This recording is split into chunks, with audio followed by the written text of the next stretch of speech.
Ruang Tangga Prasa.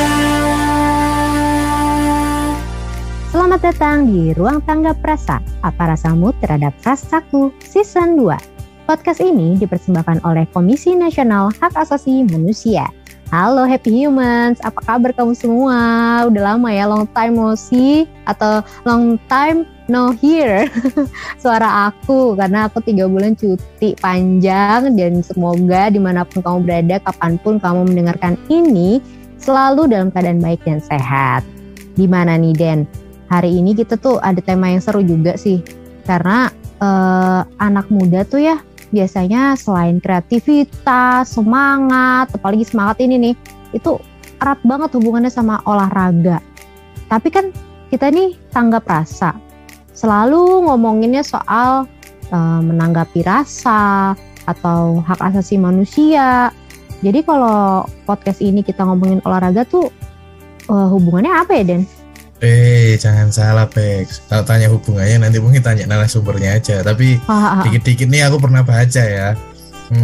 Zaman dulu itu olahraga itu merupakan gerakan untuk mainstreamkan hak asasi manusia. Jadi praktek-praktek apartheid itu dulu dibongkar melalui olahraga pernah. Terus di DUHAM pun juga di pasal 24 itu ya memang tidak secara eksplisit menjelaskan tentang olahraga ya, tapi di situ disebutkan implisit bahwa setiap individu, setiap manusia dapat ikut partisipasi dalam kegiatan kebudayaan apapun itu.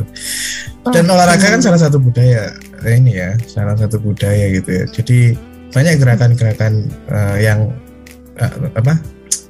mengatasnamakan asasi manusia itu melalui olahraga. Contohnya tadi yang bahkan Kofi Annan pun pernah ngomong terkait olahraga ya. Kofi Annan, tahu nggak Kofi Annan, sekjennya PBB tahun 2006 ya? Nah, tahu dong Kofi Annan siapa. Jadinya kalau dengerin tadi Denny ngomong soal gimana pentingnya olahraga, jadi inget filmnya Cahaya dari Timur, Beta Maluku. Itu tentang konflik Ambon kan, tapi gimana bola bisa justru mempersatukan orang-orang yang berkonflik ini gitu. Jadi benar-benar juga sih kalau olahraga itu penting dan ada hubungannya sama HAM. Tapi masih penasaran sih lebih banyak soal olahraga sama HAM. Kira-kira ada narasumber yang tepat gak sih, Den? Ya pasti tepat lah kalau Tanggap Rasa yang undang. Happy Humans penasaran kan? Nah, pantengin terus nih Tanggap Rasa kali ini sampai habis. Nanti Happy Humans bakalan tahu siapa narasumber kali ini yang akan bercerita tentang olahraga dan HAM. Dan apa hubungannya? Bener nggak Pak Bex?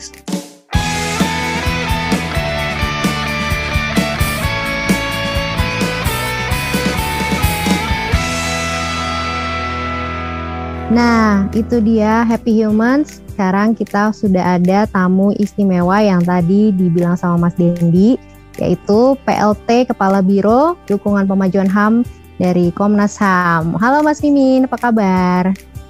Halo Happy Human, alhamdulillah kabar baik sekali hari ini. Apa kabar Beck dan juga Dendi? Semoga selalu ya. Baik dong Mas Mimin.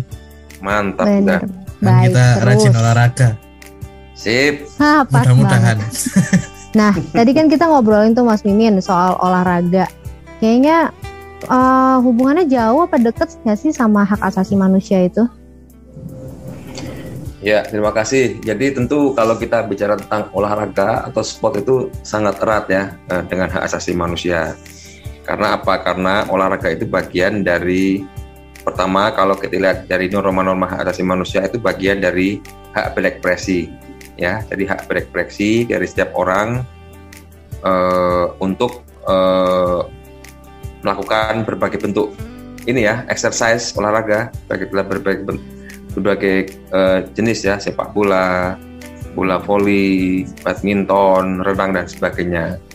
Dan yang kedua tentu kaitannya dengan hak atas kesehatan. Tentu olahraga ini bagian penting dari bagaimana kita menjaga dan memaintain kesehatan kita.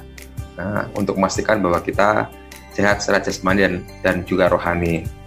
Karena kita tahu kan ada peribahasa mens sana corpore sano. Jadi di dalam tubuh yang sehat terdapat jiwa yang sehat. Dan tentu kaitannya sangat erat dengan hak asasi manusia. Yang ketiga adalah terkait dengan hak untuk mengembangkan diri. Karena apa? Karena olahraga adalah jenis dari exercise untuk kemudian bagaimana kita mengembangkan diri kita, baik dalam konteks hak individu kita maupun dalam konteks kita dalam hidup bermasyarakat. Karena kita tahu kalau olahraga kita berinteraksi, bersosialisasi, berdialog, ya. Jadi itu adalah olahraga menjadi forum, menjadi titik temu, menjadi titik perjumpaan dari banyak kelompok manusia berbeda ras, berbeda suku, agama itu bersatu dalam olahraga. Jadi olahraga itu kaitannya sangat erat sekali dengan hak asasi manusia. Ya, ini menarik banget ya Mbak Bex, Mas Mimin menjelaskan tadi kaitannya tentang mulai dari hak kesehatan, hak untuk berekspresi dan sebagainya. Tapi saya ada yang penasaran. Maksud saya penasaran. Sudah kontribusinya olahraga dalam pencapaian. Ini maksudnya kita. Itu gimmicknya Dendi. Oh iya, dia sengaja memang gitu dia. Oke, lanjut yuk. Lanjut. Aku jadi lupa ini. Jadi sebenarnya bagaimana sih Mas kontribusinya olahraga dalam pencapaian hak asasi manusia gitu. Tadi kan dijelaskan tentang hak kesehatan. Nah, itu sebenarnya kontribusinya seperti apa olahraga kok bisa sampai ke sana gitu. Ya tentu gitu, kalau kita bicara tentang mekanisme hak asasi manusia kan ada tiga bentuk kewajiban negara. Satu, kewajiban negara untuk menghormati, kewajiban negara untuk melindungi, dan kewajiban negara untuk memenuhi. Jadi dalam konteks penghormatan adalah bagaimana kemudian negara, dalam hal ini penyelenggara pemerintahan itu kemudian tidak melakukan intervensi yang itu justru akan mengganggu atau mengurangi, menghalangi penikmatan hak asasi manusia seseorang ataupun sekelompok orang. Nah, dalam konteks olahraga apa? Jadi harus menghormati berbagai jenis ekspresi olahraga yang dijalankan oleh masyarakat ya. Jangan sampai justru negara melakukan intervensi yang justru akan mengurangi penikmatan atau pelaksanaan hak seseorang dalam melaksanakan segala jenis olahraga ya. Itu pertama. Yang kedua adalah terkait dengan hak kewajiban negara untuk melindungi. Jadi bagaimana kemudian negara memastikan bahwa setiap orang atau kelompok orang itu mendapatkan perlindungan ketika melaksanakan kegiatan olahraga. Misalnya dalam konteks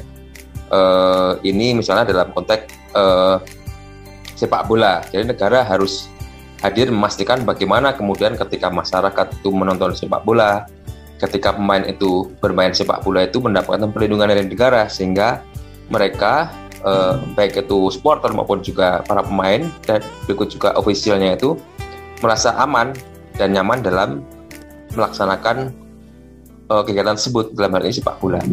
Negara harus hadir memastikan bagaimana supaya kemudian segalanya aman, nyaman, sehingga kegiatan sepak bola bisa berjalan dengan baik sampai dengan akhir pertandingan, kira-kira gitu. Nah, yang ketiga terkait dengan kewajiban negara untuk memenuhi, bagaimana kemudian negara itu melakukan mengambil langkah-langkah untuk memastikan bagaimana kemudian olahraga itu bisa dinikmati dan dilaksanakan oleh setiap orang atau kelompok orang tanpa diskriminasi. Misalnya apa? Misalnya negara dalam hal ini menyediakan lapangan bola yang nyaman, lapangan bola yang memadai, lapangan bola yang memenuhi standar-standar keamanan yang bagus, sehingga ketika dilaksanakan atau diselenggarakan event olahraga di stadion tersebut, maka segala sesuatunya berjalan dengan aman ya, baik itu dalam konteks bagi penonton maupun juga bagi ofisialnya, akses masuknya, akses keluarnya, dan bagaimana di situ juga tersedia fasilitas kesehatan ketika terjadi sesuatu hal yang tidak diinginkan. Demikian juga tersedia air minum atau saluran air yang itu kemudian ketika dibutuhkan itu bisa tersedia untuk para penonton dan supporter dan sebagainya. Jadi tentu itu adalah bagaimana kemudian negara memastikan olahraga bisa berjalan dengan baik dan optimal. Jadi tentu kalau bicara tentang tadi pencapaian ya tadi itu ketika kemudian masyarakat itu sehat ya, masyarakat itu secara jasmani dan rohani itu kemudian memiliki kemampuan yang optimal, maka tentu produktivitasnya akan meningkat. ketika produktivitas meningkat, maka tentu akan banyak melakukan hal yang sifatnya positif dan memberikan kontribusi yang positif bagi masyarakat dan juga bagi diri dan keluarganya.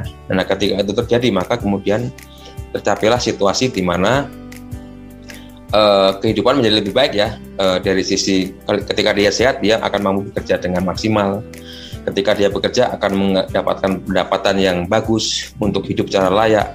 Ketika mendapatkan pendapatan yang bagus dan layak, maka bisa dipakai untuk banyak hal, untuk tempat tinggal yang layak, untuk bersenang-senang dengan keluarganya, untuk membangun rumah dan sebagainya.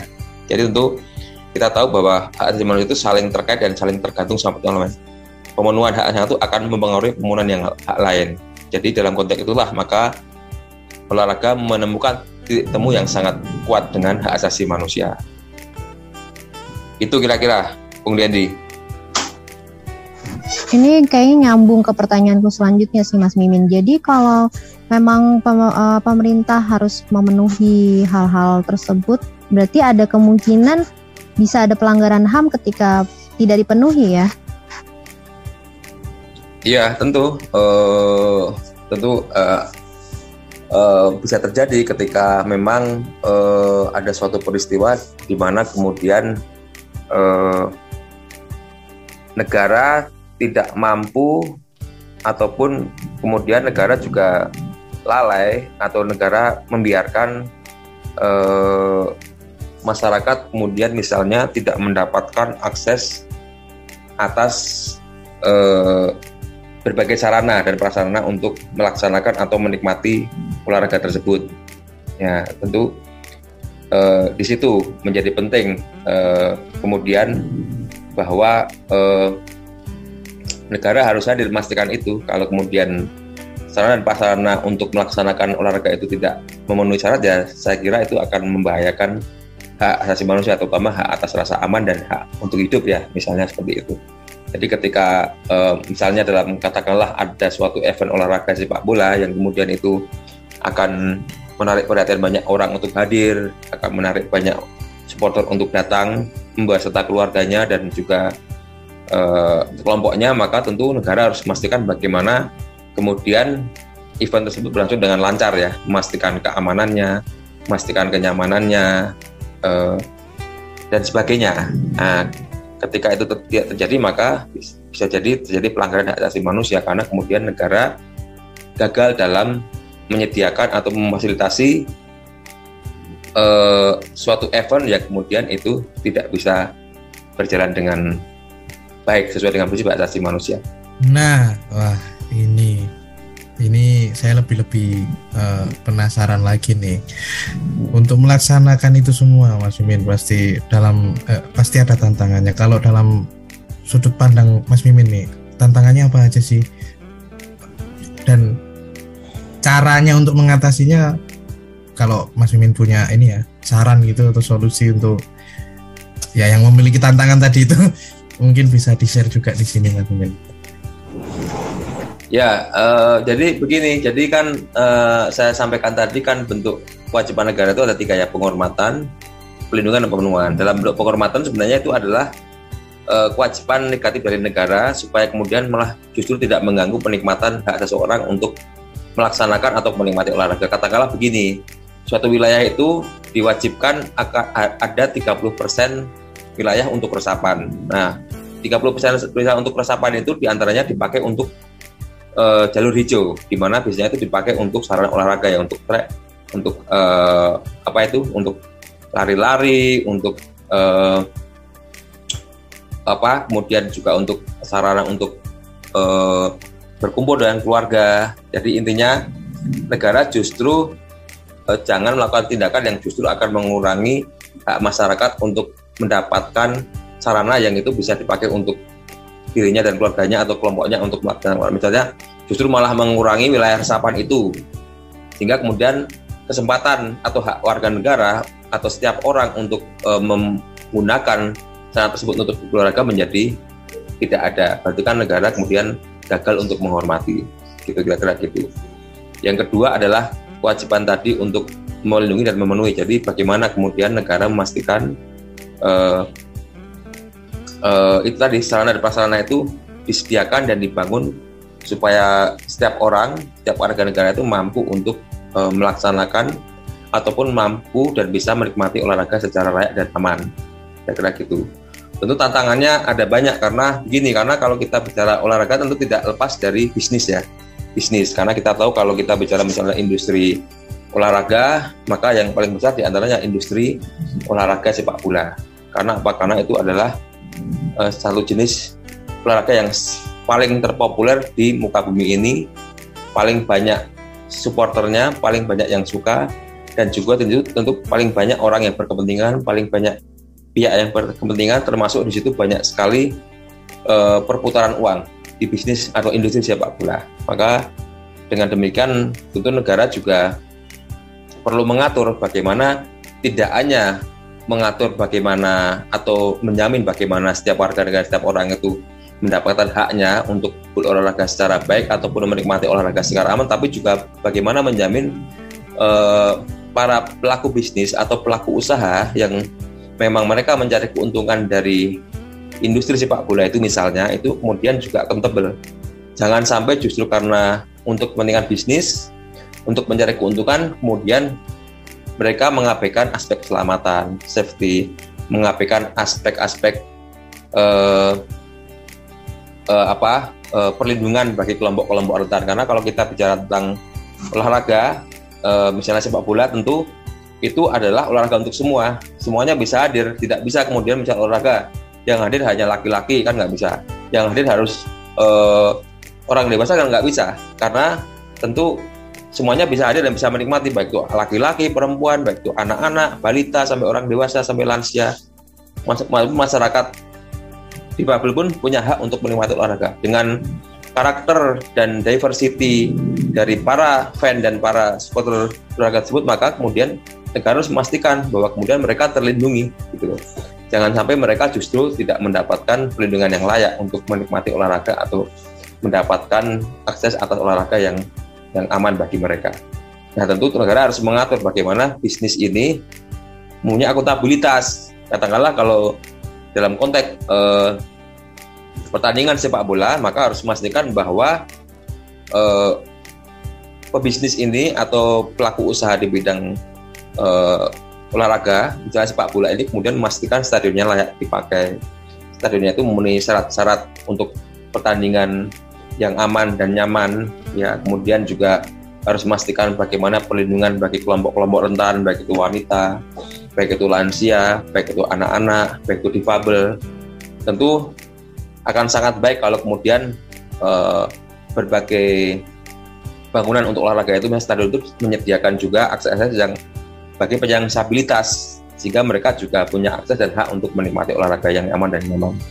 Demikian juga ada fasilitas kesehatan ketika terjadi sesuatu di lokasi itu, maka sudah ada proses mitigasi dan prosedur untuk kemudian dilarikan ke mana, di treatment seperti apa, sehingga ini menjamin hak atas kesehatan dan juga keamanan bagi setiap penonton olahraga atau pemain sepak bola dan sebagainya. Nah, tentu ini menjadi penting bagi negara untuk memastikan itu semua. Jangan sampai justru negara mengabaikan aspek-aspek tadi ya, hak atas rasa aman, hak kelompok rentan, bahkan hak untuk hidup ya. Nah, jadi saya kira itu tantangan di situ, Mas Dendi. Tantangannya bagaimana juga membangun awareness ya, awareness tidak hanya bagi para penonton atau masyarakat, tapi juga awareness bagi para pelaku bisnis ini, bahwa mereka punya tanggung jawab dan kewajiban untuk menjamin dan memastikan bahwa dalam setiap olahraga itu berlangsung dengan aman, nyaman, dan kemudian masyarakat juga mendapatkan haknya, mendapatkan tontonan olahraga yang berkualitas dan nyaman. Karena mereka kan sudah bayar mereka sudah bayar tiket, ya kan, mereka sudah menggunakan uang, mereka sudah berinvestasi untuk kemudian menonton sebuah pertandingan, maka itu menjadi kewajiban dari penyelenggara dan juga negara, mereka menikmati olahraga yang aman, nyaman, dan tentu memberikan kegembiraan. Kira-kira gitu. Yo, makasih Mas Mimin. Wah, sebenarnya sudah ada junjungannya ya, apapun itu, mulai dari hak kesehatan. Itu kan harus ada fasilitas kesehatan, ibaratnya implementasinya seperti itu kan di dalam stadion. Dan menarik lagi kalau kita ngomongin ya teman-teman difabel ini juga bisa nonton sebenarnya di stadion gitu ya. Kan sebenarnya saya pernah dulu lihat satu video ya. Sorry, saya tunanetra, mendengarkan satu video. Jadi di situ kayaknya ada tunanetra juga yang diomongi gitu, ada dua pendamping yang ngomong satu sama lain gitu, satu ngomong nomornya, satu ngomong namanya kayak gitu, jadi dia paham gitu. Saya sih selama ini cuma nonton bola di radio sih Pak. Jadi ya gitulah. Mbak Pex ada pertanyaan lagi nggak? Saya sih sudah habis ini saya. Cukup. Kayaknya udah jelas banget kalau olahraga ini ternyata nggak kecil ya, spektrumnya tuh luas sekali gitu. Nggak cuman kita olahraga keringetan, tapi ternyata ada aspek keselamatan di situ, kenyamanan gitu, dan ada mungkin ruang publik juga di situ. Jadi ternyata udah tercerahkan ya, aku yang tadi bertanya-tanya apa sih hubungannya olahraga sama HAM. Ternyata banyak sekali. Mas Mimin udah kasih tahu tadi tuh macam-macam itu tadi. Dan mungkin ada kalimat terakhir kali ya buat pesan-pesan buat Happy Humans di rumah atau yang lagi dengerin di mana aja. Ya, makasih Happy Human dan juga Dendi dan Beck. Tentu olahraga ini adalah sarana yang paling populer ya. Jadi untuk kita sehat itu kan yang paling mudah olahraga. Dari olahraga yang paling murah sekalipun ataupun yang tidak berbiaya itu kan ada ya. Ya kita lari-lari, exercise sendiri dan sebagainya. Tapi untuk masyarakat mampu melaksanakan itu kan perlu adanya ruang-ruang publik, adanya space-space yang itu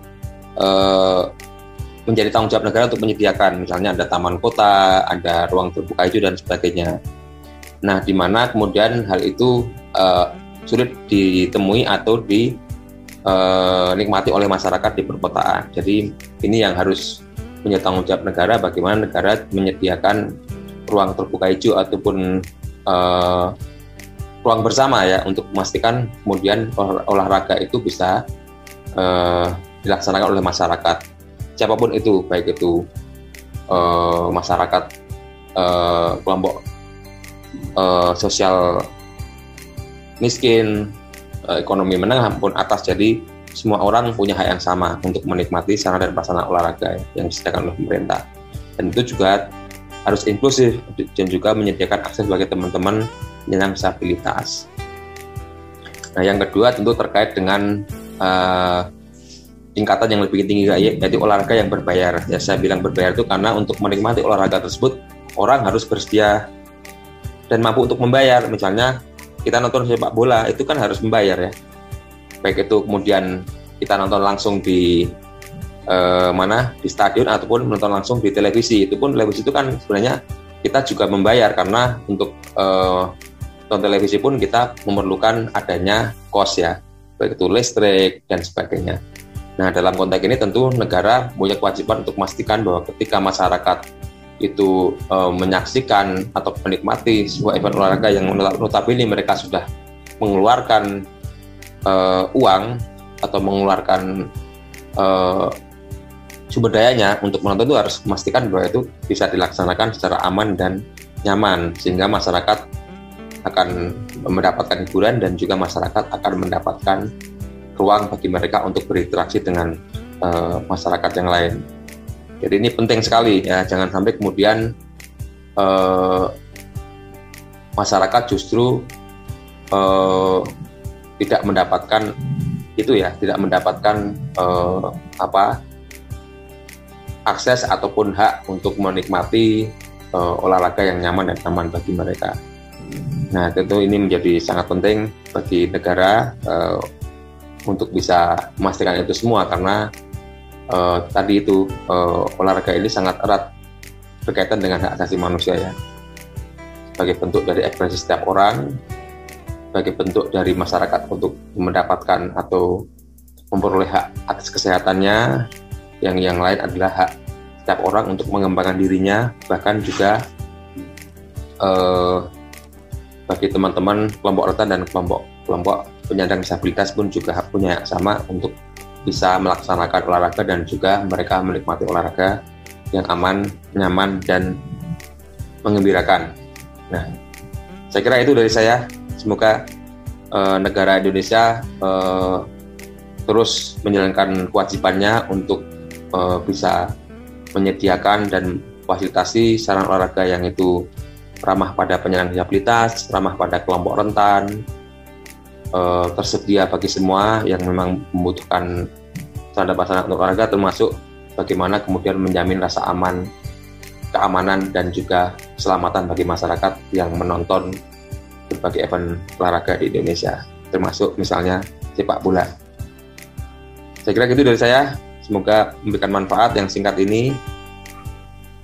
Selamat dan semoga kita semua sehat. Amin.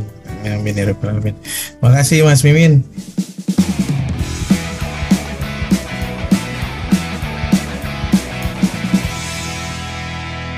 Nah, itu tadi Happy Human, penjelasan tentang olahraga dan HAM bersama PLT Kepala Biro Dukungan Pemajuan Hak Asasi Manusia Komnas HAM. Nah, Happy Humans, bagi Happy Humans yang ingin ngasih feedback ke kita, ke Tanggap Rasa, Happy Humans bisa kirim aja langsung ke email Tanggap Rasa di tanggaprasa@komnasham.go.id dan follow terus Instagramnya, Napex? Iya, benar banget. Dan Instagram kita ada di @komnas_ham, Twitter @komnasham, Facebook Komnas_ham, YouTube Komnas_ham juga. Dan live chat kita ada di website tanggaprasa.id. Kita bisa interaktif setiap hari kerja jam 1 sampai 3 sore waktu Indonesia bagian Barat. Dan yang paling penting Happy Humans, kalian bisa ngisi monitoring dan evaluasi podcast Tanggap Rasa ya.